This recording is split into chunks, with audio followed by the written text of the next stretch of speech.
Comment faire pour bien gérer son argent?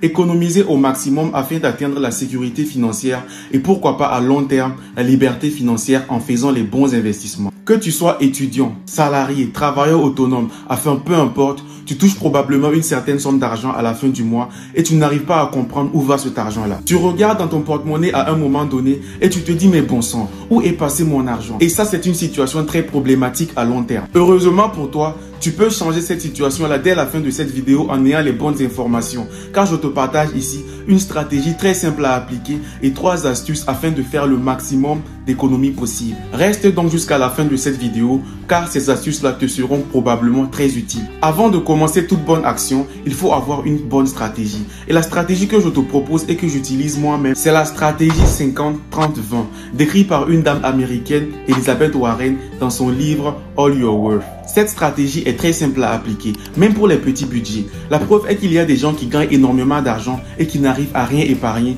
tandis que des personnes arrivent à épargner beaucoup avec des budgets relativement modestes. En réalité, l'épargne dépend plus de la stratégie que tu as que de combien tu gagnes en fin de compte. Selon cette stratégie des 50-30-20, 50% de tes gains doivent être alloués à tes dépenses obligatoires, telles que la nourriture, le transport, le loyer, les factures, enfin, les dépenses incompressibles. 30% de tes gains vont servir pour les loisirs tels que les soirées, les cinémas, les fêtes, le shopping, etc.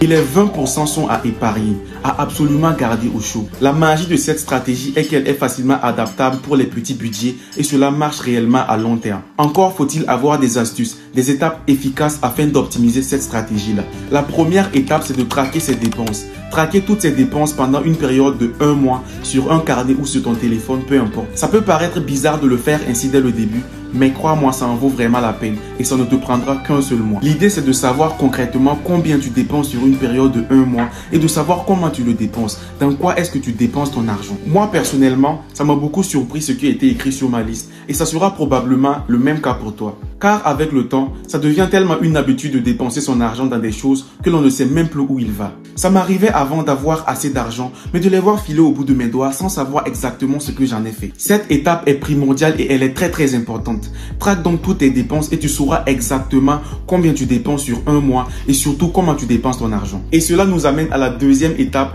qui est de supprimer ou de substituer certaines dépenses. Lorsque tu auras ta liste de dépenses sur 1 mois, tu vas probablement te rendre compte que tu dépenses assez d'argent dans des choses qui t'apportent très peu ou pas du tout de valeur. Ce sont des dépenses qui se sont intégrées automatiquement par habitude avec le temps, à tel enseigne que tu t'en rends même plus compte, tu n'en as même plus conscience. Personnellement, j'ai supprimé énormément de dépenses futiles de ma liste car je dépensais assez d'argent dans des choses telles que les sucreries, les fast-food, les chewing-gums, enfin, des choses qui ne m'apportaient pas grand-chose en fin de compte. Tu peux aussi substituer certaines dépenses telles que le taxi en marchant quand c'est pas forcément nécessaire, diminuer les restaurants en préparant chez soi, etc. Bon bref, ça dépend de la liste que tu auras en face de toi, mais tu pourras supprimer énormément de choses, je te l'assure. La troisième et la dernière étape, et c'est même la plus importante, c'est de toujours se payer en premier. Se payer soi-même en premier avant d'entreprendre n'importe quel type de dépense. Lorsque tu reçois de l'argent, respecte tout d'abord la règle des 50-30-20 en te payant premièrement 20% de ton salaire comme épargne et pas le contraire, sinon il ne restera jamais assez d'argent pour que tu puisses en épargner. Ça doit être un réflexe pour toi si tu veux véritablement appliquer cette stratégie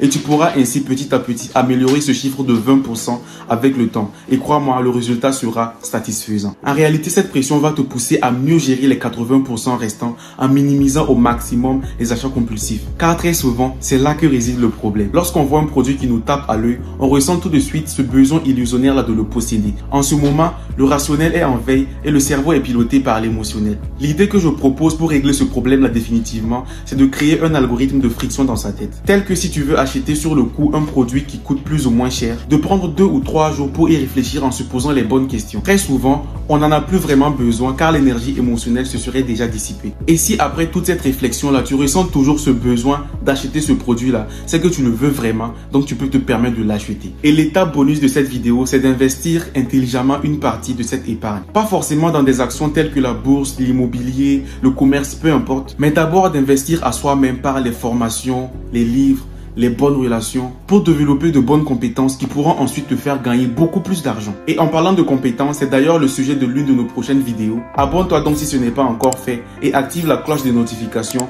pour ne pas la manquer. Encore, une chose est de savoir ce qu'il faut faire et vraiment l'appliquer en est une autre. Je t'exhorte de tout cœur à appliquer en ta manière ce qui est dit dans cette vidéo-là et tu en seras vraiment satisfait à long terme. Suivez vos rêves, à la semaine prochaine.